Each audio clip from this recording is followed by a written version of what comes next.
Amadou Lassana Konare ini sɔgɔma. Allo, ni sɔgɔma Isa Kaba. Amadou Lassana Konare e bɛ Kati ni wagati in na. Kibaruya sɔrɔla joona fɛ k'a fɔ ko mugukan bɛ Katikaw fɛ yen nɔ. I bɛ mun dɔn a la? A lahalaya ye jumɛn ye? Isa Kaba, plan min bɛ maa senna teliya o bi dala teliya an bɛ fɛ ko Mali kɔnɔ Mali kɔ kan. I y'a fɔ cogoya min na 5h17 minutes. Alimentation nɛgɛ 5:57.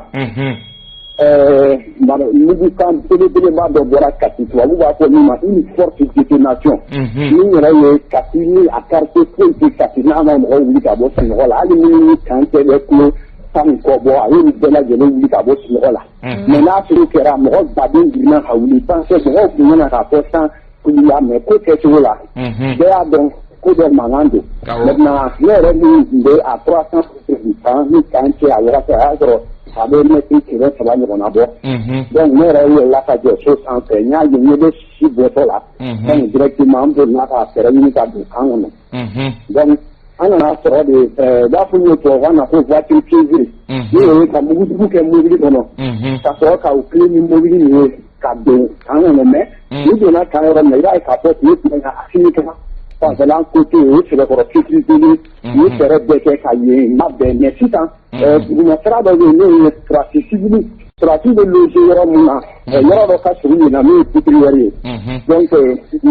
fili ka don ni mobili ye a yɔrɔ maîtriser man dɔɔnin parce que population civile bɛ hali minnu a yɔrɔ kɔnɔna fɛ quoi voilà donc u ye mobili na don ye ka taa exploser pétrolière ale kɔnɔna la. A explosera pétrolière kɔnɔ tuma min na o yɔrɔnin bɛɛ i b'a ye k'a fɔ ni détonation kɛra maa minnu bɛ yen ni olu yɛrɛ yɔrɔ ka jan kosɛbɛ a b'olu dɔw jala a b'u ka so yɛrɛ kuma tɛ a kɛra mɔgɔ min kɛrɛfɛ donc kab'o kɛra yɔrɔ min na mugujugu mankan bɔra kiriniri kɛra n'o ye ka marifakaw fili ni ɲɔgɔn cɛ an ka sɔrɔsi riposeli daminɛ o yɔrɔnin bɛɛ Isa Kaba min yɛrɛ kɔni kɛra sababu ye pétrolière kuru kɔnɔna mɔgɔ minnu bɛ yen n'u ye wale in kɛbagaw ye a yɛrɛ k'a fɔ cɛnnikɛla walew don parce que a daminɛ la mɔgɔw tun bɛ siran n'i y'a sɔrɔ est-ce que surasiw yɛrɛ dama tɛ ɲɔgɔn na mais an bɛ yɔrɔ min na sisan jate dɔ b'an bolo min b'a jira k'a fɔ surasiw yɛrɛ dama tɛ cɛnnikɛlaw de don minnu jihadistes ye olu kɔni diɲɛlatigɛ kirikiri ma dɔn mais a dɔnna k'a fɔ cɛnnikɛlaw de don n'o ye terroristes ye gatigɛ wale tigilamɔgɔw o kɔni ye o kɛli min kɛ maintenant munumunu na mɔgɔ minnu tun b'a kɔnɔ minnu sera ka bɔ voiture piégée in na olu dɔw bugu olu bɛ pétrolière kɔnɔna la kɛrɛfɛlen bɛ o la kuru kɔnɔna ka bon mugujugu b'a kɔnɔ donc an ka surasi kelen don k'o yɔrɔ la pour que ka arasisali kɛ o kɔnɔna la Isa Kaba mais sisan an bɛ yɔrɔ min na i b'a ye k'a fɔ hélico de ka munumunu Kati kunna min tɛ an ka militaire kɛlɛya yɔrɔ min k'a fɔ maa ninnu y'an ka militaire bila ko mais k'u ka mobili dɔ bɛ munumunu na Kati bu kɔnɔna yɔrɔ la bon ne yɛrɛ ye militaire ka mobili kɔnɔ an nana Kati kɔ kun an bɛ ka tigɛtigɛli ni munumunu kɛ yen nɔ k'a lajɛ n'i y'a sɔrɔ voiture dɔ bɛ yan fan fɛ donc o kɔni situation de bɛ sen na sisan an bɛ waati min na i ko sisan hali hélico tɛmɛtɔ filɛ ale b'ala ka Kati munumunu nin y'a hélico filanan ye min bɛ ka munumunu Isa Kaba. Ayiwa Amadu tigitigi an bɛ yɔrɔ min na i komi sisan parce que bɔlɔlɔw sanfɛla ka teli ko fɛ mɔgɔw b'a la ko surasiw yɛrɛ dama karilen don ɲɔgɔn na e b'a sɛbɛntiya k'a fɔ ko surasiw yɛrɛ dama tɛ ko nka ko a bɛ i n'a fɔ jatigɛ walekɛlaw olu de donna ni mobili dɔ i bɛ fɛ k'o de fɔ wa. Kunnafoni dili la ni y'i kɛtɔ ye k'a fɔ ko a binna fɔ o y'a kisɛ k'i bolo kisɛ min bɛ n bolo sisan k'an kɔnɔ yan nɔ o ye k'a fɔ tiɲɛnikɛlaw de ka kɛwale don jatigɛwale tigilamɔgɔw de surasi fila tɛ ɲɔgɔn na parce que Kati yan surasi bɛɛ mobiliselen don wa ka di détonation fɔlɔ min bɔra o y'a sɔrɔ Mali kan fɛn o fɛn bɛ yen kiritigilakaw ka ɲɛmaaba fɛn o fɛn bɛ yen bɛɛ ye alerte sɔrɔ o yɔrɔnin bɛɛ parce que kabi 5h pile minnukan fɔlɔ bɔra ne yɛrɛ ye surasi ɲɛmaa maa 7 de sɔrɔ ka wele téléphone na n'i y'a fɔ o bɛ n ka téléphone sen na a ma fɛnɛ ko fila k'a bɛɛ y'a ta direct la pour le dire que ils sont au courant donc ko u b'a kan donc a chaud u tun bɛ se ka information di mais o y'a sɔrɔ ne yɛrɛ sera ka don kan kɔnɔ ka na a lajɛ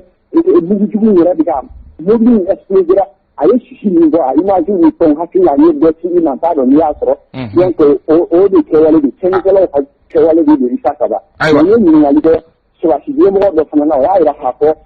ko in bɛ cogoya min na ART de cilen don Kati sisan mɔgɔw minnu bɛ yen ni siga kɛra dɔw fɛ k'a fɔ kibaruya dɔ folofolo na ko a mɔgɔ dɔw dogolen don hali kaburudo dɔ kɔnɔ an ka surasiw nana ni mobili duuru ye ka na o kaburudo kɔrɔ n'a tileri bɛɛ pour que ka dɛsɛ mɔgɔ ma ye yen u tɛmɛna sisan ka sɔrɔ ka na kɔgɔ plateau la yɔrɔ siga kelen bɛ yɔrɔ min na n'o ye tudaw ye kati kalani ma o ko lu de fi ni sisan ka jabe minnu kɛ mais ma di ayer ka fɔ an bɛ yɔrɔ min na ko sisan ko ni fɛn wɛrɛ bilara kɔfɛ sinon fɔlɔ min kɛra nin ye fɛn report ka jabe wali silamɛw de n'o ye terroriste ayo Amadu ɲininkali laban bibi na e min ni e ni surasiw yɛrɛ bɛ ɲɔgɔn bolo kati sigidala mɔgɔw ladilikan jumɛn bɛ se ka d'u ma walasa ka ko in bɛrɛbɛn parce que mɔgɔw bɛ siran min ɲɛ civils kana kɔlɔlɔ sɔrɔ a la katikaw bɛ se ka mun kɛ surasiw ka fɔ la e yɛrɛ bolo e min ni surasiw bɛ ɲɔgɔn bolo surasiw ye disposition fɔlɔ min ta n'a sɔrɔ i a bɛ bali mɔgɔ la parce que a bɛ fɛn min ma ko professionnalisme n'o ye baara dɔnni ye ni wulila surasiw ka girin k'u hakili sigi au top ne kɔni y'o jateminɛ kɛ personnellement parce que ni ɲɔgɔn sugu kɛra kati yɛrɛ dugu dɔrɔn kati ye jama bamara mais kati kan donna bɛɛ b'a la ka tirikili bolomafɛnw fɛ n'i bɛ bɔ kuruba sira fɛ ka don kati i b'a ye kan dɔ bɛ min ye direct kɛ k'a don hakililada fɛ mais o yɔrɔ la surasiw kɛlen don ka mais mɔgɔw bɛ munumunu kati sira fila bɛɛ k'a duguma sira n'a sanfɛ sira hali o yɛrɛ kɔnɔna la mɔgɔw bɛ ka tɛmɛ kan kɔnɔ fɛ surasiw bɛ projet min na o yɔrɔ kɔrɔ bilen mɔgɔ tɛ tɛmɛ donc c'est pour dire que la population est en train de passer à cette occupation petit à petit mɔgɔw bɛ ka tɛmɛ Bamako Bamakɔ la tɛmɛ ka traverser ko caman minnu bɛ mɔgɔw ta ka mɔgɔw jigi olu fana bɛna ala ka tɛmɛ mais message min bɛ ni surasiw yɛrɛ b'a la o fɔ o ye k'a fɔ katikaw ye u k'u hakili sigi en même temps min ye silamɛmɔgɔw ye u ka kibaruyaw di nafa yɔrɔ minnu taabololen don u kana gɛrɛ yen na parce que sisan ka di sincère diɲɛ wagati marifa tun bɛ ka kɛ échange victime ye mais 6h30 6h40 yɔrɔ min o y'a sɔrɔ échange victime u bɛ se ka marifa kan sama bilen mais an ka tɛmɛ ɲɛ ka bonbon jukɔrɔ o bɛ ka coutumière kɔnɔnaw jateminɛ mun kɛ ni sɔmina mun kɛ i b'a ye marifa bɛ ka kelen kelen donc a ɲininen don population fɛ u hakili sigi u kana kunnafoni ɲangini di kɛra mɔgɔw fasa k'a kɛ komi kan bien ko dɔ kɛra n'a jɛya an bɛ yɔrɔ min na i ko sisan baasi foyi tɛ kan kɔnɔ a surasiw la baasi foyi tɛ jamana kuntigi la parce que yɔrɔ in yɛrɛ kɛra yɔrɔ min na i b'a fɔ ko jamana kuntigi ka yɔrɔ a n'o cɛ ka jan kosɛbɛ mais n'u tigiw tun sera ka tɛmɛ parce que poudrière kɔnɔ marifa dɔw de bɛ maramafɛn dɔw bɛ yen donc olu ye exploser i b'a ye u tun bɛ k'u bɛ se ka objectif a fɛ mais ne bɛ se k'a fɔ pour le moment ŋaniya min tun kɔnɔ a ma se ka sabati. Ayiwa Amadu Lasana Konare an bɛ i fo i y'a fɔ k'a fɔ ko situation calmelen don o bɛ an hakili sigi wa an y'a mɛn da garanti la an bɛ i fo tile journée kɔnɔ n'a kɛra cogo min an b'i wele k'a kibaruya tɔw ɲini walima jɛmukan wɛrɛw b'i wele ka se ka kibaruyaw ɲini. Merci Saki d'abord ñaaro den tɔgɔ kɔni wele k'an to marifakisɛ kɔrɔ donc an na tɔgɔ min mana da la o n'a fara o tɔgɔ in kan. Marifakisɛ bɛ fara o kan siga t'a la an b'i fo an b'i fo merci nin kun ye Amadu Lasana Konare ka fara kan dɔrɔn ko mɔgɔw bɔlɔlɔ ka teli bi na mɔgɔ minnu ni olu bɛ k'an lamɛn ani mɔgɔ minnu n'u seko bɛ mɔgɔ wɛrɛw la ni nin suguya kɛra an ka taa apaisement kan pour le moment mɔgɔw ka jamana marabagaw bɛ se ka goya i ye i ni marabagaw ka hakilina bɛ se ka kɛ o tɛ kelen ye nka ni ko ni ɲɔgɔnna kow bɛ yen a bɛ tɛmɛ o limite kan ka taa fɔ k'a fɔ ko coup d'état en cours o n'a ɲɔgɔnna kumaw olu kan ka éviter pour le moment kunnafoni jɛlen filɛ nin ye maa dɔw de donna ni mobili falen mugu jugu la k'u bɛ taa don n'a ye kati kan kɔnɔ jatigɛ walekɛlaw a bisikiyalen don ko olu don kunnafoni ye o ye pour le moment mɔgɔw bɛ ka fɛn wɛrɛw minnu fɔ bɔlɔlɔw sanfɛ ka wuli ka ni k'u b'u profiter nin fɛ a b'a f'u ye k'u ka sabali maa wɛrɛw minnu tulo bɛ anw na n'u y'a ye bɔlɔlɔ sanfɛ a ye taa fɔ a tigiw ka bɔlɔlɔ jukɔrɔ ko u ye min fɔ ko tiɲɛ tɛ k'u ka sabali. K'u ka sabali Isa Kaba k'u tɛmɛna o laseli modèle ninnu wagatiw kan Isa Kaba an bɛ situation min wagati min na i ko sisan a bɛ ka kɛ jɔrɔna ko ye Kolokani kɛra tout près sisan u bɛ k'u sɛnsɛn ka na an bɛ dugawu de kɛ. Ayiwa an bɛ don kunnafoni de kɔnɔ sa kɛ. Don kibaru ale bɛ dayɛlɛ tuma min na sanga ye 32 sɔrɔ nɛgɛ kanɲɛ 7 sanfɛ.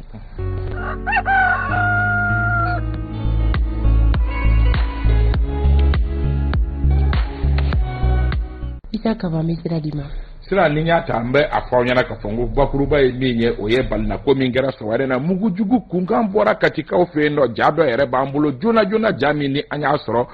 an ka maa cilen Amadu El Konare fɛ an bɛna o ja kunnafoni di aw ma kabi jɛmukan in daminɛ na n'an bɔra yen nɔ Goodluck Jonathan ale nalen don Bamakɔ wa jɛkulu min ni o sigilen don ka se ka fanga cɛ fanga baaraw n'a bɛ fɔ ma ko chronogramme ka se k'o baara kɛ o kun fɔlɔ u ye olu daminɛ kunu kibaruya jumɛn bɔra la an bɛna da aw tulo kan n'an bɔra yen nɔ san min ni o nana arabadon a san kɛra sababu ye ka tiɲɛniba kɛ Bamakɔ yan nɔ kɛrɛnkɛrɛnnenya la dɔgɔtɔrɔso dɔw bɛ yen n'olu bɛ Bamakɔ camancɛ yan fan fɛ a kɛra sababu ye ka tiɲɛni k'o dɔgɔtɔrɔso la a kibaruya b'an bolo kɔrɔ yan nɔ Seydina Umar Keyita mana ɲɛ kɔmi ka segin ka na an bɛ kibaruyaw a dɛbɛnba fɛnsɛ walasa aw ka kunnafoni.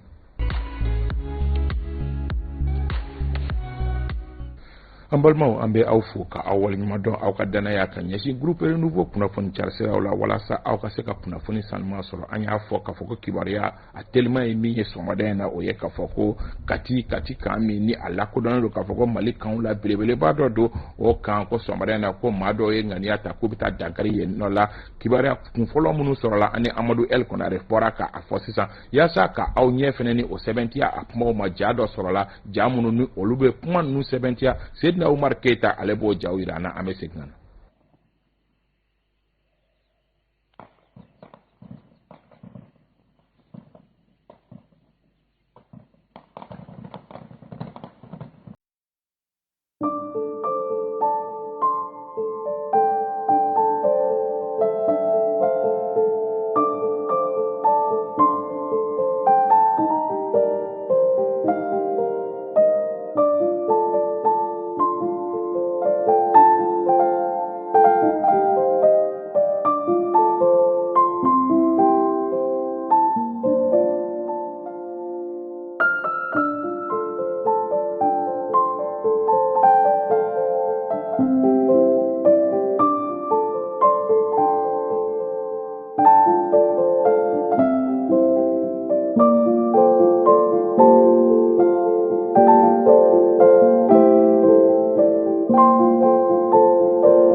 Amadu Lasana Konare ale sera ka jamu fara ɲɔgɔn kan an bɛ ɲɛsin an lamɛnbaga n'an filɛbagaw bɛɛ lajɛlen ma an y'a fɔ cogo min den kibaru mana sigi kibaruyaw la kolo girin o ye k'a fɔ k'a da jama kulo kan k'a fɔ ko sɔgɔmada in na jatigɛ walekɛla dɔ a bisigiyalen don k'a fɔ ko olu taara dankari Kati kan na nka a jatigɛ bonyana n'a masiba ye ka sababu kɛ u ye laɲini kɛ k'u bɛ don ni mɔbili dɔ falen mugu pɛrɛnta la k'u bɛ don ni o de ye Kati kan fan dɔ fɛ nka an ka kɛlɛcɛw ye u jɔ u jɔyɔrɔ la u kɛra sababu ye ka maa ninnu bali ka don o de ye kunnafoni min ni bɛɛ lajɛlen kan k'o dɔn a yera k'a fɔ an bɛ sangani minɛ komi sisan Mali finitigilakaw u y'u jɔ u jɔyɔrɔ la u kɛra sababu ye maa minnu ni olu yɛrɛ ye waleya in kɛ a dɔnna k'a fɔ ko dankarila u la nka pour le moment an bɛ yɔrɔ min na komi sisan maa nin tora wa maa banala wa ko a ma dɔn fɔlɔ pour le moment baaraw bɛ sen na walasa k'a ko larawe a yɛrɛ fɔra k'a fɔ ko pankuru yɛrɛ fana bɛ sanfɛ k'a lajɛ n'o y'a sɔrɔ maa ninnu ni maa wɛrɛw bɛ jɛ la ka se k'olu don bɛrɛ la o de la a bɛ ɲini kati kan maa o maa bɛ yen nɔ minnu ma don fɔlɔ minnu yɛrɛ kan ka bɔ n'i tɛ surasi ye k'u sen na sumaya yen na nin wagati la walasa surasiw ka se k'u ka baara kɛ hɛrɛ ni baden kɔnɔna la o de laɲini kɛlen don maaw bɛɛ lajɛlen fɛ an ka an baarakɛɲɔgɔn Amadu Lasana Konare ale yɛrɛ kunnafoni kunfɔlɔw bɛɛ lajɛlen di an ma wa a caman bɛ bɔlɔlɔ sanfɛ Amadu de kɛra sababu ye k'o kunnafoniw di o ye hakilisigi kunnafoni ye k'a da maaw tulo kan kunnafoni min n'o ka teli ka fara o kan min ye CNT ye Conseil national de la transition ko maa 26 ɲɔgɔnna bɛna fara o hakɛ kan o kundama kan walasa k'a maa dafa maa 100 ani maa 47 la o min yɛrɛ ye bulonbakɔrɔ o taabolo ye n'o yɛrɛ bɛ an ka sariya sunba kɔnɔna la o de hukumu kɔnɔ a yirala k'a fɔ ko surasilakaw maa 1 o bɛ don olu tɔgɔ la a maa 26 la M5 RFP maa 3 bɛ don olu tɔgɔ la parti politique ani jɛkulu maa 3 bɛ don olu tɔgɔ la organisation de la société civile minnu ye nantanw ye maa 1 bɛ don olu tɔgɔ la muso jɛkulu organisation féminine maa 2 bɛ don olu tɔgɔ la min ye denmisɛn jɛkulu ye maa 2 bɛ don olu tɔgɔ la groupe signataire des accords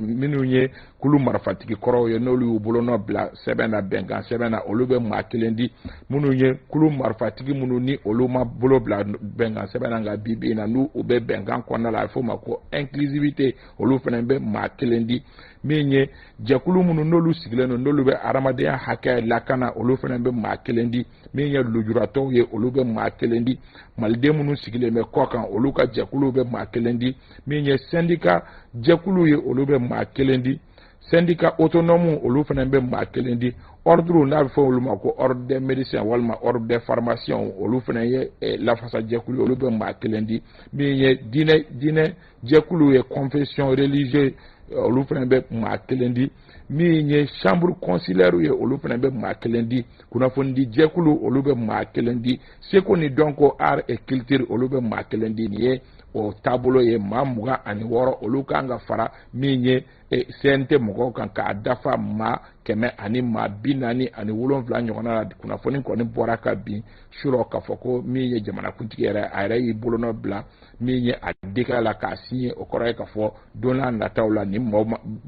jɛkulu fɛn fɛn fɔra olu bɛɛ kan k'u jija k'u ka maaw tɔgɔ di joona joona n'olu y'u ka maaw tɔgɔ di olu bɛ fara CNT mɔgɔw kan CNT mɔgɔ minnu n'an bɛ yɔrɔ min na komi sisan maa 100 ani maa 21 de don n'i ye maa 26 fara o kan o b'o kɛ maa 100 ani maa 47 ye halisa kunnafoni nasiraw fɛ an y'a fɔ an ka kuma daminɛ kumaw la hakilijigi kunnafoniw de don k'a fɔ ko min ye Goodluck Jonathan ye ni ale ye cɛlafɔ ani bɛnkan o kɛbaga ye anw ni CEDEAO ni ɲɔgɔn cɛ layidukan minnu tɛmɛna ani ɲɔgɔn cɛ ale kɔni bɛ Bamakɔ ya dɛnɛ la yan nɔ Bamakɔ dɛnɛ la ani jɛkulu min ni o yɛrɛ kan ka sigi ka baaraw larawe k'a jateminɛ ni baaraw bɛ kundama min na ani fana u bɛ ka taa u kɛcogo la wa o bɛ wele ko comité de suivi ayiwa o kɔni baaraw nudon baara kɛra kunu o baaraw nudon baara kɛlen min kɛ a kɛra ministriw ɲɛna a kɛra Goodluck yɛrɛ ɲɛna kɛrɛnkɛrɛnnenya la ministre Ablaye Mayiga n'o ye gouvernement ka kumalasela ye ka fara ale kan ministre Ablaye Diop Ablaye tɔgɔ 2 olu ni Goodluck Jonathan olu kɔni y'o baaraw nudon baara kɛ kunu Ablaye ale y'o ɲɛfɔ Malik Jalo ale ka kuma galama la an y'a fɔ fɛnɛ ngo Kayi yan fan fɛ ngo sukaro da yɛlɛnen do yen kosɛbɛ sukaro da yɛlɛnen min kɛlen do yen nɔ dugu ni dugu dɔw yɛrɛ bɛ minnu n tɛ san sɔngɔ yɛrɛ bɛ olu kan min ye Gabriel ye ale ye o ɲɛfɔ an ye ni jɛmukan in kɔnɔna la sanba min ni o nana arabadon an ye an da se o kunnafoni fɛnɛ ma a kɛra sababu ye ka dangari Bamakɔ kin caman na nka min ta jugara n'a bɛɛ lajɛlen ye o ye kɛnɛyaso dɔ o bɛ commune filanan kɔnɔna la commune filanan min n'a kɛnɛyaso bɛ wele ko Bonyaba ale yɛrɛ bɛ Bozolakaw Ɲarelakaw ani Bagadajikaw ale bɛ olu de bisimila walasa k'u ka kɛnɛya kow ɲɛnabɔ san kɔni kɛra sababu ye hali baara tɛ se ka kɛ o kɛnɛyaso kɔnɔ a kɛra sababu ye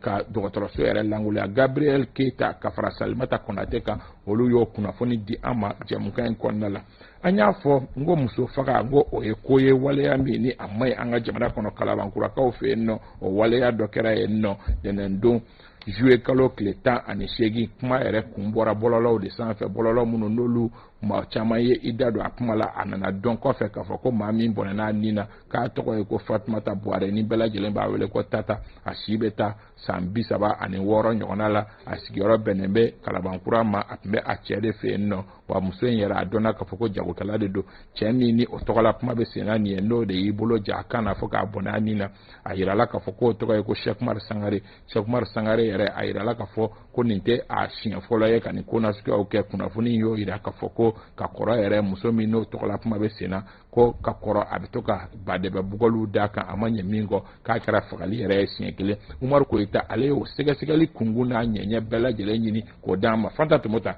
an ye kunnafoni dɔw fara a kan ani hakililajigi kunnafoni a ɲɛfura fɔlɔ an b'a daminɛ ni Malikura ye Malikura olu kelen don ka min ye Assimi Goïta ani Alassane Dramane Ouattara Côte d'Ivoire jamanakuntigi olu bila ɲɛfura fɔlɔ la ko Mali Côte d'Ivoire Assimi Goïta gagne la bataille de l'opinion internationale contre Ado ko Assimi Goïta ko ale ye se sɔrɔ Ado kan diɲɛ ma ɲɛna ka kɛɲɛ ni waleya minnu ni o bɛ Mali ani Côte d'Ivoire ni ɲɔgɔn cɛ o ye Malikura olu ka kunnafoni ɲɛfura fɔlɔ ye min ye Mali Tribune Alexis Kalambri an kɔrɔkɛ ale ka kunnafoni kafe don a y'a yira k'a fɔ ko dossier Bac Moussa Cissé du Centre National des Examens min ye maa ɲɛma min ni o yɛrɛ bilalen bɛ kimɛli ko kunna ko o y'i kanto olu ma ko il fallait vaincre les 3 F fraude fuite et faux sujet ko kimɛli ninnu hukumu kɔnɔ k'olu kun kan ka koba 3 o de kɛlɛ kɛ min ye yurugu ye sijɛw olu bɔli ka sɔrɔ kimɛliw yɛrɛ ma daminɛ ka fara o kan sijɛ langolo minnu n'olu bɛ folofolo bɔlɔlɔw sanfɛ k'olu kun kan k'o koba 3 ko kɔ dansiri olu de la wa u hakili la ko u y'a kɛ o ye Mali Tribune o ɲɛfura fɔlɔ ye sɔgɔmada in na n'an bɔra Mali Tribune na an bɛ na Aujourd'hui Mali kelen do k'a sɔnni sigi min kan o ye k'a fɔ ko ambassade du Mali en N'Djamena une épouse volage un mari coquifié des donjons ko waleya dɔ bɛ ka kɛ Mali lasigidenso min n'o bɛ N'Djamena Tchad jamana kɔnɔ ko musolaka dɔ bɛ yen nɔ min ni a ka tabiyaw ma ɲi cogoya si la ka fara o kan cɛlaka dɔ fana bɛ yen nɔ min ni maa wɛrɛ ni o muso bɛ ɲɔgɔn fɛ ni cakɛda kelen na ko maa 2 wɛrɛ bɛ yen nɔ minnu ni kamalenbaninw don o ye min ye Aujourd'hui Mali olu ka ɲɛfura fɔlɔ ye sɔgɔmada in na les Tchikan kelen don k'a sɔnni sigi min kan o ye an ka Mali armée bɛ ka wuli ka jɔ minnu kɛ ko la dynamique offensive se poursuit k'u bɛ baara kolo girin min na k'u bɛ ka tɛmɛ ni a baara ye o ye les Tchikan olu ka ɲɛfura fɔlɔ ye sɔgɔmada in na le triomphe du Mali affaire dite des 49 mercenaires capturés à l'aéroport Modibo Keïta, les valets de l'esclavage et de l'impérialisme à la manœuvre. Ko mamunu ni umrena an ka panguru jigi kɛnɛ la président Modibo Keïta ko dɔwɛrɛ tɛ koyi ko tubabu jɔnw ko olu de bɛ baara la walasa k'an ka jamana ka basigibaliya don a kɔnɔ o ye le triomphe du Mali Badou Escobar ale ka kunnafoni kafe don la priorité fana kɛlen don k'i sɔnni sigi ko contre 4 attaques terroristes hier jeudi ko kunu alamisa ko jatigɛ wale 3 tugura ɲɔgɔn na les femmes répondent avec engagement et professionnalisme ko wa ko o bingani wale 4 min kɛra jamana kɔnɔ ko jamana finitigilakaw y'u jɔ u jɔyɔrɔ la k'a bɛɛ lajɛlen kunbɛn hɔrɔnya ani ladiriya kɔnɔna la an mana bɔ priorité la an bɛna indicateur de renouveau la indicateur de renouveau kelen do k'i sɔnni sigi ko pour des propos tendancieux du Premier ministre, les cadres d'échange des partis politiques demandent la démission de Shogel. Ko ka Kenya ni Shogel ye kuma dɔ fɔ ko min ye cadre des partis politiques ye k'olu bɛ laɲini na ko Shogel ka walansɛnɛ Fanta Tumota ni ye kunnafoni gafe minnu n'an sera k'an bolo da olu ka sɔgɔmada in na jumadon sɔgɔmada in na joona k'a lase lamɛnbagaw ma ladiriya kɔnɔna la. Isa kaba k'i fo ko kanubagaw ma a tɔ bɛɛ lajɛlen bɛ walawala 10 heures wagati la bi juma Modibo Sanogo Isu Karavat olu de bɛ laseli kɛ nin sanga in kɔnɔna la Alexis bisimila wagati sera Alexis ko ale ma sɔn Alexis ma sɔn waleya min ma bi an bɛɛ lajɛlen ka jɛ an ka lamɛn.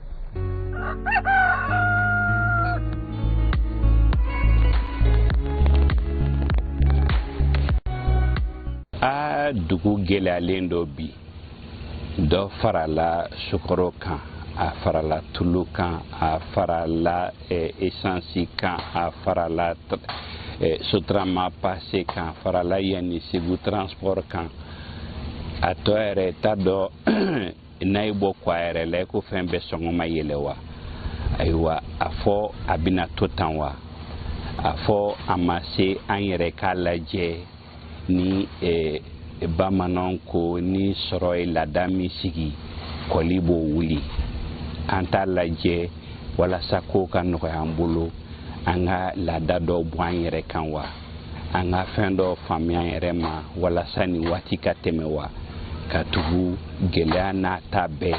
ayiwa mɔɔw t'a fɛ ka foyi yɛlɛma dɔnsenw na t'a fɛ ka foyi yɛlɛma taabolo kɔrɔw la ayiwa an dun bɛ waati min na sisan fɛn bɛɛ ka gɛlɛn foyi ma nɔgɔ o dɔrɔn kosɔn fo bɛɛ ka jɛ n'a ye an ka fɛn dɔw lajɛ ka olu bila fɔlɔ yanni ko ka sigi a cogo kɔrɔ la ne ma sɔn min ma o y'o ye. foli duman tun ye Isa Kaba n tun ye lobi ka foli duman filanan ye ko kɔrɔ tɛ maa sigi bamanan dɔnkili man di a kɔrɔ de ka di k'a ɲɛfɔ mɔgɔw ye bamakɔkaw de b'a fɔ ko mɔgɔ segukaw fɛ an b'a fɔ ma ko kɔrɔ i mana kɔrɔ cogo o cogo n'i y'a mɛn k'i b'i sigi o b'a sɔrɔ a kɛbaa de b'i bolo ko kɔrɔ tɛ mɔgɔ sigi ni a kɛbaga t'i bolo a b'a fɔ dɔnkili la ko kɔrɔ tɛ mɔgɔ sigi bamanan ko n'a kɛbaa t'i bolo ko n'a sera kala cɛ kuma ma ka kala cɛ ka k'i ka foro la k'i b'a dɔn o wagati de ko kɔrɔ tɛ mɔgɔ sigi n'a kɛbaa t'i bolo ko kɔrɔ tɛ mɔgɔ sigi bamanan n'a kɛbaa t'i bolo ko n'a sera dugun wuli kuma ma dugun ye ka kɔn foro ɲɛ mɔgɔw bɛ dugukolo wulili min kɛ ka se ka cɛbɔ k'a kɔnɔ ka ɲɔ turuturu kɔnɔ a fɔ de ma ko dugun ko n'a sera o wagati ma k'i b'a dɔn k'a fɔ ko kɔrɔ tɛ maa sigi n'a kɛbaa t'i bolo ko kɔrɔ tɛ maa sigi ko ni sikɔlɔ cɛ wagati sera i kɛra musokɔrɔba ye ni maa t'i bolo min bɛ situlu bɔ ka d'i ma walasa i ka se k'i yɛrɛ ladon n'a ye ko kɔrɔ tɛ maa sigi n'a kɛbaa t'i bolo o kɔrɔ ye k'a fɔ mɔgɔ bɛ ko o ko la i ka sini ɲɛsigi n y'a fɔ n ko anw fɛ yen nɔ dɔnkili man di a kɔrɔ de ka di nka bi in na dɔnkiliw kɛra an ka cɛkɔrɔba dɔ bɛ to k'o fɔ min ye Idirisa Sumaworo ko ale tɛ dɔnkili da ɲɛnajɛ kama k'ale bɛ dɔnkili da hakili de kama. Bi dɔnkili caman de bɛ da ɲɛnajɛ kama mais anw fɛ yen nɔ c'est vrai que tubabuw fɛ yen nɔ dɔnkili ye ɲɛnajɛ kɛla mais anw fɛ yen nɔ dɔnkili ye baarakɛminɛn de ye ka société ladilan o de la danfaraba bɛ lobi ninnu ka dɔnkili ni denmisɛnninw ka dɔnkili cɛ ko kɔrɔ tɛ maa sigi bamanan n'a kɛbaa t'i bolo n'a sera kana taa kuma ma i b'a dɔn ko kɔrɔ tɛ se k'i lasigi n'a kɛbaga t'i bolo f'i ka mɔgɔ ɲini i mana kɛ cogo o cogo i ka den dɔw ladon k'u lamɔ yaasa don min ni e kɔrɔla e k'i sigi olu ka se ka baara kɛ nka hali n'i ye den sɔrɔ n'i ma denw ladon walasa olu k'a kɛ i bɛ to baara la.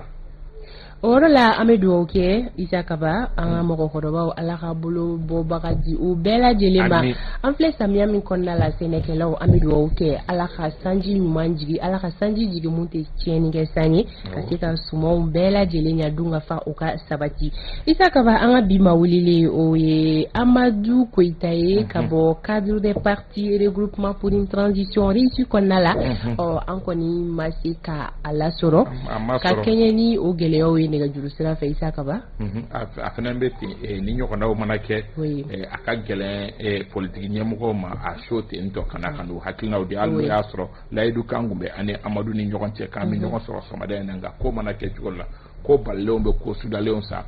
baarakɛlaw hali n'o y'a sɔrɔ an kun bɛna kuma min kan o ye k'a fɔ ko u ye Shogɛl ka démission demandé mais jamana bɛ lahalaya min kɔnɔ n hakili la anw b'a faamu n hakili la anw b'a faamu u ka o da de ka kɛɲɛ ni waleya min kɛra n'a fɔra k'a fɔ ko nin kɛra Kati ni cogoya la tantɔ ko maa dɔw bɛ na antenne na k'a fɔ ko Shogɛl ka démission ne hakili la u bɛ u yɛrɛ bonya olu ma an kɔni tun y'a tante parce que a layidu tun bɛ an ni u ni ɲɔgɔn cɛ a bɛ gɛlɛya an ka se k'a sɔrɔ wa an b'a faamu fana donc Amadou El Kɔnare an bɛ ale laɲini siɲɛ kelen an b'an sɛnsɛn ka taga Amadu Lasana Konare fan fɛ Isa Kaba ka se ka kati kunkan ko kibaruya k'o ɲini k'o dɔn halisa sabula jɛmukan in an don kan fɔlɔ o kɛra o ye a ye Amadu Elta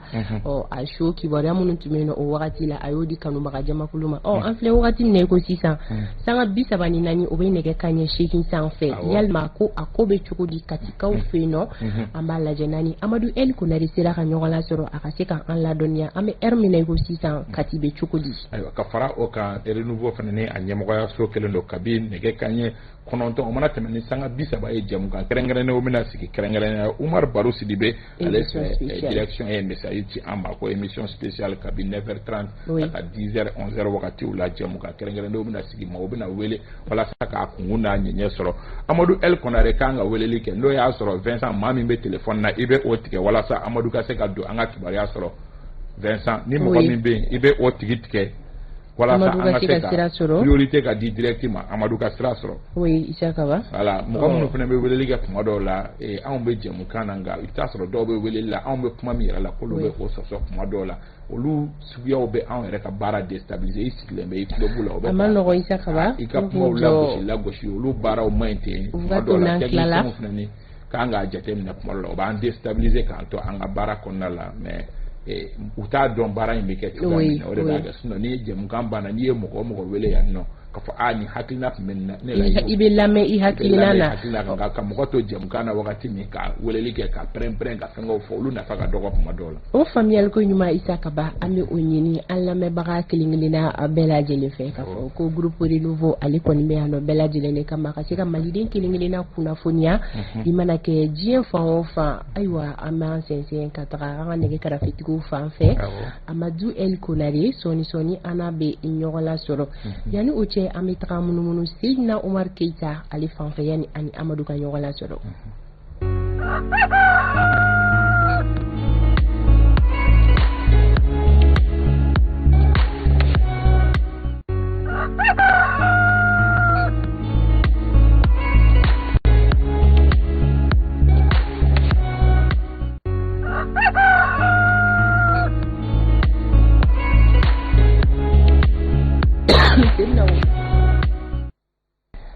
ayiwa sɔɔni ani Amadu Lasana Konare bɛna ɲɔgɔn lasɔrɔ an ye o de fɔ aw ɲɛna ka fɔ kibaruya ye min ye sɔgɔmada in na kabiri nɛgɛ kanɲɛ 5 wagatiw la ko kunkan kɔni bɔra Kati kan kɔnɔna la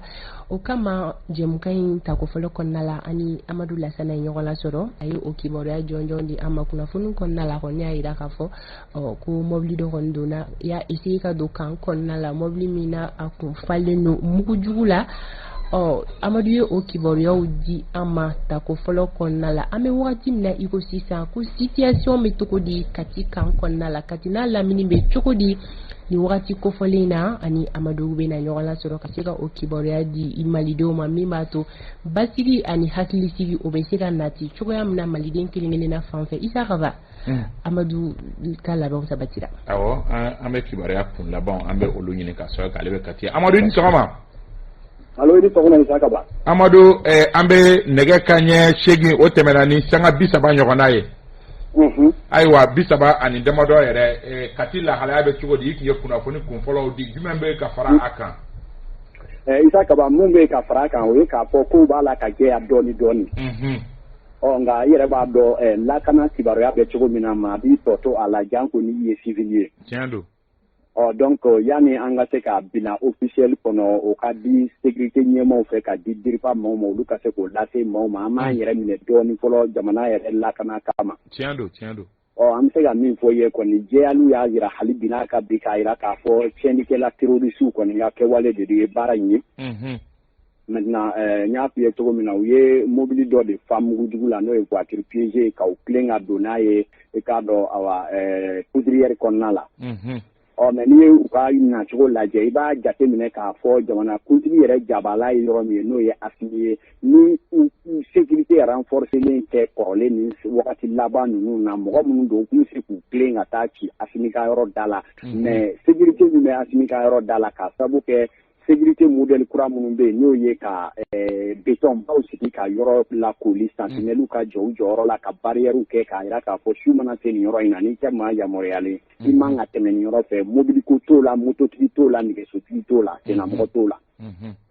donc hali n'i ko k'i bɛ tiɲɛni kɛ i bɛ se k'a tiɲɛni kɛ Asimi Jabala alentour n'o y'a dafɛlan dɔ ye mais i n'a cɛ i tɛ se k'a lasɔrɔ hali mètre 100 ɲɔgɔn na o sécurité modèle de sigilen don a ka ca kalo 3 ye nin wagati in na Asimi ka yɔrɔ masurunya na. Ayiwa. Maintenant o de kɛra sababu ye n'i ye poudrière in lajɛ mɔgɔ minnu ye kɛwale in kɛ i b'a dɔn k'a fɔ u ye jateminɛ dɔ sɔrɔ kibaruya dɔ b'u bolo min b'a jira k'a fɔ Kati maramafɛn girin dɔw bɛ sɔrɔ nin yɔrɔ in na. Donc hali n'a dalu t'u bolo mais dalu b'u bolo k'a jira k'a fɔ Kati kan maramafɛn girin dɔw bɛ nin yɔrɔ in na donc poudrière in kɔnɔna maramafɛn dɔw bɛ jɔ yen mais mɔgɔw tɛ min kalama k'a fɔ Kati kan kɔnɔ n'i tɛ Kati kan dugulen ye ani Kati ka dugulen hali bi Kati maramafɛn hakika yɛrɛ bɛ yɔrɔ min na e tɛ se k'a bugunnatigɛ dɔn k'i b'a lasɔrɔ ni i tɛ a dugulenba ye. Maintenant an bɛ se k'a fɔ o de ye mɔgɔ ninnu sɛgɛn parce que u nana yɔrɔ min na u farala ka jigin yɔrɔ min fɛ hali su fɛ e yɛrɛ Isa Kaba bɛ se ka fara ka don yen fɛ k'a sɔrɔ sécurité i ma inquiété parce que o ye yɔrɔ min bɛ yen ni ka i to kɔfɛ goudron in fɛ sirababilennin dɔ bɛ fara ka don kan kɔnɔ logements sociaux bɛ yen ani kan yɛrɛ mɔgɔw logelen b'a kɔnɔ surasiw b'a kɔnɔ u musow n'u denbayaw b'a kɔnɔ donc civil minnu bɛ yen olu bɛ circuler a yɔrɔ fɛ. Maintenant sentinelle jɔlen tɛ o yɔrɔ la c'est à dire dugudenw bɛ don ka bɔ kɛ o yɔrɔ la parce que hali ni moto taxi tigiw nana u b'a f'i ye ko bon moto taxi tɛ tɛmɛ yan fɛ taxi jaune tɛ tɛmɛ yan fɛ mais aw bɛ se ka réorienter nin kɔfɛla in fɛ maintenant mɔgɔw bɛ réorienter ka mɔgɔw pousser o sira min fɛ hali civiliw bɛ se ka tɛmɛ o fɛ donc u nana tɛmɛ o yɔrɔ de fɛ sisan ni mobili yɛrɛ de ye k'aw clé donc u ye yɔrɔ fɔlɔ min sɔrɔ o ye poudrière de ye u bɛ se ka don yen ka sɔrɔ sentinelle tɛ ma u lajɔ yɔrɔ jan fɛ donc u y'u fiyɛ ka don yen de ka sɔrɔ ka exploser donc a exploser yɔrɔ min na ambulance 2 kɔni nana ka tɛmɛ ne yɛrɛ jɔlen kan ka don olu bɔra mais cɛncɛnni ka cɛn tɛ se ka ambulance ninnu kɔnɔfɛn fɔ parce que m'a kɔnɔfɛn ye bon ɲɛkisɛ fana ma su dalen ye donc ni y'a f'i ye ko mɔgɔ sara nin cogoya in na ka sɔrɔ ɲɛ m'a ye kunnafoni kɔnɔ n bɛ nkalon tigɛ. Maintenant o yɔrɔw la mɔgɔ minnu bɛ yen n'olu bolo donna o enquête fɔlɔw la ka détonation yɛrɛ jateminɛ fɔlɔw kɛ n sera ka échanger ni olu ye ɲɛ ni ɲɛ mais u bɛɛ bɛ k'u yɛrɛ minɛ mɔgɔ salen hakɛ ko kan. Donc y'u ɲininka fana n'i y'a sɔrɔ bamaji ninnu ni mɔgɔ bugunnatigɛ dɔnnaw la fɔlɔ ko bugunnatigɛ ma dɔw la nka ko yɛrɛ kɛcogo la i b'a ye voiture explosée ni mɔgɔ minnu kun b'u kɛrɛfɛ olu dɔw b'u dogo poudrière yɛrɛ kuru kɔnɔ mais hali sisan poudrière quadrillelen don k'a lakoli surasiw fɛ donc u bɛ ka to ka don fɛɛrɛw la ka jateminɛw k'a la ni mɔgɔ coolo ta bɛ o kɔnɔ mais a ka gɛlɛn u bolo ka girin ka don poudrière ko yɛrɛ kuruba kɔnɔ cogo dɔ la parce que ni mɔgɔ dogolen don e min bɛ girin ka na ale dogolen ɲɛ bɛ e la a bɛ se ka i bonya i ni la joona quoi. Donc u bɛ ka baara kɛ ni fɛɛrɛ ye o cogo la maintenant u mana kibaruya fɛn o fɛn sɔrɔ k'a fɔ ko mɔgɔ fɛn o fɛn bɛ Kati dugu kɔnɔ n'o ye siganama ye militaires fana kɔni déplacés to dugu kɔnɔ olu bɛ k'o yaalaw kɛ mais ne yɛrɛ hali n ka dumuni kɛyɔrɔ la an ka dugulamɔgɔ mɔgɔ 3 cɛkɔrɔba 2 ani denmisɛnnin 1 olu nana mais olu tun t'a dɔn fɛn min bɛ sen na olu bolo belebele don turban finman na u y'olu yɛrɛ lajɔ olu diyagoya u ka karandenw bɔ olu ye karandenw bɔ ka sɔrɔ k'u ɲininka u ka kan jɔlen bɔ donc u y'a jira k'a fɔ u bɛ ka na ne ka dumuni yɔrɔ la donc u y'a ye olu tɛ mɔgɔ siganamaw ye u y'olu labila k'a f'u ye u k'u tilen ka taa u bɛ ka taa yɔrɔ min na olu yɛrɛ sera ne ka denbaya la u ye wele basi m'olu sɔrɔ donc o jateminɛw bɛ sen na mais Eliko kɔni b'a ka wuli la hali bi ka jateminɛw kɛ kosɛbɛ nka maaw bɛ ka ɲininkali min kɛ kaba o ye obi n'o ye marifa mugu min filila yɔrɔ jan fɛ ale bɔra yɔrɔ jumɛn kelen yala a bɔra Bamako de ka cun a bɔra Kati fan jumɛn ɲininkali bɛ yen nɔ donc voilà maintenant mɔgɔ si ma sɔrɔ u la k'a jira k'a fɔ Obi kɔni bɔra nin yɔrɔ in fɛ mais ne yɛrɛ ka chance kɛra min ye parce que Obi fɔlɔ min binna ka ci yɔrɔ min na dɔrɔn ne wulila n ye jɔ n ka so sanfɛ a 200 mètres ɲɔgɔn na donc ne Obi nin ye mais Obi filanan in nana mais dibi bɛ a wagati 5 heures du matin ne yɛrɛ ɲɛ ye o pitɔla ye mais n y'a lumière de pitɔ ye mais a bɔra kɔrɔ ne fɛ a bɔra tilebi fɛ n tɛ se ka bugunnatigɛ di ni hakika ye mais n ka sɔmilen don min fɛ kɔni ye k'a fɔ a ma bɔ Bamako yan fan fɛ. Ayiwa Amadu Amadu an bɛ wagati min na komi sisan hakilisigi kuma jumɛn bɛ se ka fɔ an lamɛnbagaw n'an filɛbagaw bɛɛ lajɛlen ka kɛɲɛ ni waleya ɲɛ yɔrɔ bɛ cogo di. kuma min bɛ se ka fɔ kaba hakilisigi kuma min bɛ se ka fɔ o ye k'a fɔ tubabu b'a fɔ min ma militaires yɛrɛ fɛ ko la situation est sous contrôle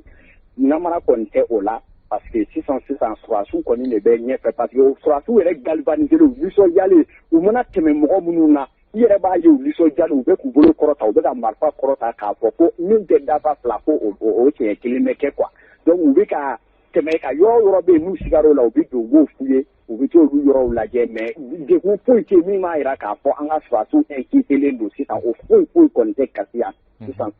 Ayiwa Amadu an bɛ i fo kunnafoni ninnu dicogo ɲuman na ani a dicogo basigi kɔnɔna la an bɛ i fo kabi dugu jɛra i bɛ nin baara in na k'a sɔrɔ i yɛrɛ ka denkulu bɛ yen bi i y'o yɛrɛ to yen siɲɛ kelen maa wɛrɛw bolo k'i ɲɛsin jamana baara ma an bɛ i fo o jamana baara la bi mɔgɔ caman bɛ ka baara kɛ ni e ye kunnafoni minnu di ye an bɛ i fo groupe renouveau ɲɛmɔgɔya so tɔgɔ la merci. Merci. Fanta Tomota ni mun ye Amadu Lasana Konare ye a fara kan k'a fɔ ko kabi nɛgɛ kaɲɛ 9 mana tɛmɛ ni miniti 30 mi jɛmukan kɛrɛnkɛrɛnnenw bɛna sigi groupe renouveau kan ka maaw wele ani maa minnu ye spécialiste ye kabi nin dɔgɔkun in daminɛna ni ɲɔgɔnna attaque bɛ ka kɛ mun de don jamanadenw kan ka mun kɛ groupe renouveau ɲɛmɔgɔya so kɛlen don k'o labɛnw sabati ni kɔni ye kunnafoni kunfɔlɔw ye an bɛ se ka minnu di. Isa Kabasidibe ka Amadou El Konare fo a ka timinandiya la an bɛ dugawu kɛ Ala ka bebedeni balo ka yiri kɛ an ta ye degun kɔni ye bi ye nin ko nana bila a ko la sisan o t'a ko la basi ye Isa Kaba an bɛ to nin babu kelen kɔnɔna la sisan fɛn bɛ tali kɛ nin situation in na a ka kan an ka point kɛ fo ka taa se résumé ma alors Isa Kaba e yɛrɛ ye nin situation in ye cogo di. Bon min kan ka dɔn fɔlɔ o ye k'a fɔ a fɔra cogo min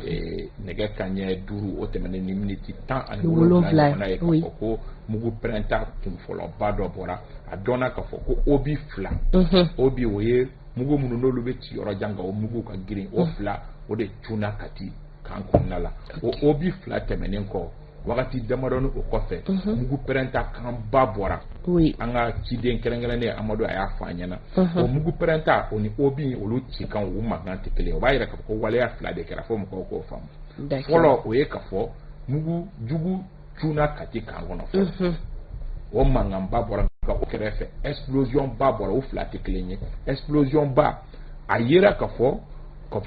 o kɔni ye mobili dɔ de ye mobili min ni mugu pɛrɛntaw tun b'a kɔnɔ mugu pɛrɛnta minnu ni a dɔnna k'a fɔ yɔrɔ min ni a bɛ k'a fɔ ko poudrière ye mugu mara yɔrɔ de ye o yɔrɔ in mugu mara yɔrɔ ye yɔrɔ belebeleba dɔ de ye Kati kan kɔnɔ nka mugu yɛrɛ bɛ bila yɔrɔ min kɛrɛnkɛrɛnnenya la o tɛ fɔ mɔgɔ ɲɛna nka yɔrɔ in kɔni bisigiyalen don k'a fɔ ko yen de ye mugu mara yɔrɔ ye mɔgɔ ninnu ye laɲini kɛ de k'u bɛ don ni mobili ye yen nɔ de n'i taara ka taa mugu pɛrɛnta kɛ mugu pɛrɛn yɔrɔ la mugu caman bɛ yɔrɔ min marifa mugu ni marifa kisɛw ni fɛnw bɛ bila yɔrɔ min o kɔlɔlɔ bɛ bonya u y'o de tenter nka k'a sɔrɔ u ma se a yɔrɔ yɛrɛ la i b'a ye k'a fɔ olu y'u ka explosion kɛ donc pour le moment mɔgɔ tɛ se ka précision di n'o y'a sɔrɔ a tiɲɛni barika bonyana walima n'a ma bonya k'a sɔrɔ kɛ n'o suguyaw kɛra wajibi de don finitigilakaw olu minnu kɛrɛnkɛrɛnnenya minnu bɛ ninnu suguyaw dɔn minnu ye spécialiste ye olu fana bɛ a fɔ olu ma ko démineurs a n'a ɲɔgɔnnaw o mɔgɔw fana de bɛ yen nɔ o finiw b'olu bolo o mobiliw de b'olu bolo o baarakɛminɛnw de b'olu bolo olu ka mobili bɛ se ka don hali mugu pɛrɛnta cɛla k'i tagama olu de bɛ don fɔlɔ pour le moment kunnafoni min bɛ yen olu de bɛ baara la civil si tɛ yen nɔ min sera ka se yen nɔ o ye kunnafoni ye min kan ka da an lamɛnbaga bɛɛ lajɛlen tulo kan min fana bɛ yen o ye k'a fɔ an bɛ yɔrɔ min na komi sisan situation bɛɛ bɛ sous contrôle hélico bɛ ka munumunu Kati kunna walasa k'a dɔn ko bɛ lahalaya min kɔnɔna la fana ye kunnafoni ye min kan ka da lamɛnbagaw tulo kan kunnafoni wɛrɛ min bɛ yen nɔ ka fara a kan o ye mɔgɔw bɛ kuma minnu na bɔlɔlɔ sanfɛ k'a fɔ ko ko fanga dafiri de bɛ sen na surasiw yɛrɛ dama karilen don ɲɔgɔn na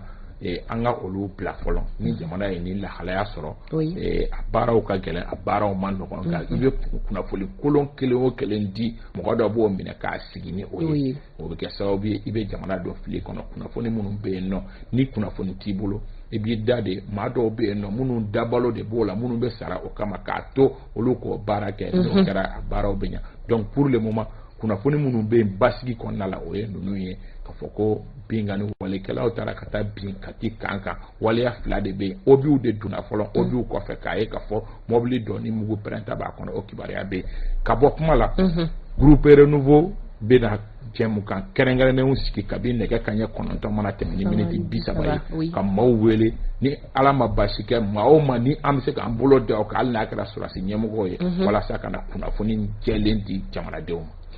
Siga tɛ a la an ye o de fɔ ko groupe renouveau ale bɛ yan nɔ maliden kelen-kelenna kunnafoni kama kɛrɛnkɛrɛnnenya kunnafoniya ɲuman ale nasiratigɛ fɛ o kama ko aw sɔgɔlen ka to anw na halisa nin ko in kunnafoniya jɔnjɔn halisa a bɛɛ lajɛlen ka se ka tɛntɛn ka di kanubaga jamakulu ma Isa Kaba a fɔ an tɛ bɔ kuma la yan yɔrɔ la an bɛ bɔ kuma la yan ka dugawu don ba kɛ jumadonya dugawu an ma se k'a kɛ ala ka jamana basigi ala ka juma seli jira an na ka juma seli kɛ an ma baraji ye ka juma seli kɛ jamana ma basigi an bɛ an ka alimamiw n'an ka nayibu an ka karamɔgɔbaw an bɛ dugawu don k'u ye ala k'u mɛn an kɔrɔ k'u mɛn ka dugawu don maakɔrɔ minnu n'olu b'an ka jamana kɔnɔ dugawu donna baw an bɛ foli d'u ma ala ka halisa o mɛn an kɔrɔ ka mɛn ka dugawu don an ye an ka fure minnu ni olu taara ala ka lahara sɔn sumaw ye an waati min na ala ko nɔgɔya n'u bɛ taa jɛmi ma ala ko nɔgɔya an bɛɛ lajɛlen k'an yɛrɛ ɲa k'an ta don kɔnɔ ta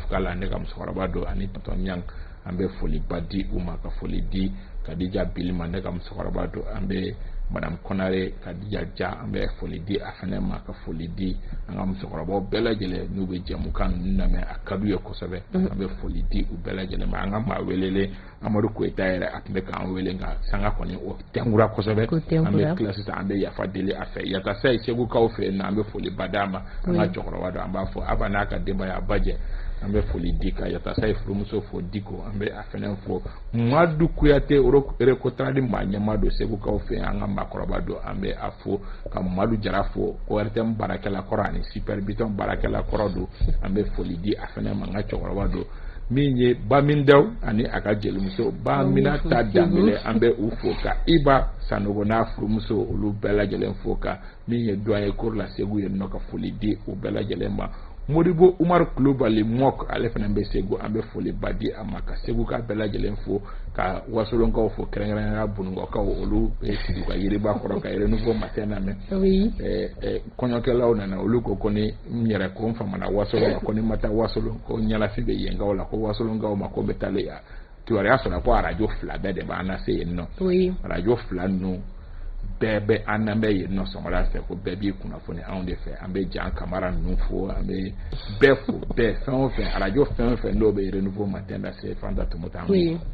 an bɛ u bɛɛ lajɛlen fo n'an donna Wasolo Isa Sangare an ka foli bɛ a ye ka bɔ arajo Futa kɔnɔna la an ka foli bɛ a ye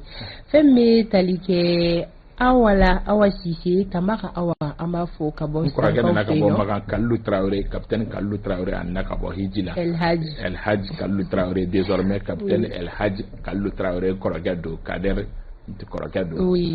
an bɛ a n'a ka denbaya fo k'Ala ka ɲuman dun k'a ka duwawuba don an ye ko labayika ala ka bateau bɛɛ lajɛlen minɛ an ka foli bɛ Mambi ye yan nɔ fo Menakakaw fɛ yen nɔ fɛn min kɔni bɛ tali kɛ Basiru Keita la base an b'a fo yan nɔ fo Sikasokaw fɛ yen nɔ Sikasokaw ka polisi maa ɲɛma don an ka musokɔrɔba fo yan fo Faransi Safiatou Traoré an ka foli ba bɛ a ye k'a k'an sama ni dugawu ye Nana Kasambara an b'a dɔn an ka foli bɛ a ye Madame Sissoko Fanta Keita an bɛ ale fɛnɛ fo Madame Sali Tanti Daba an ka musokɔrɔba don an ka foli bɛ a ye Madame Cissé Fatoumata Ali an ka foli bɛ a ye Madame Traoré fana bɛ Adam Sissoko Maître Demba Bado min ye Musa Sey Jalo an kanubaga ba don an b'a fɔ Aramata Keita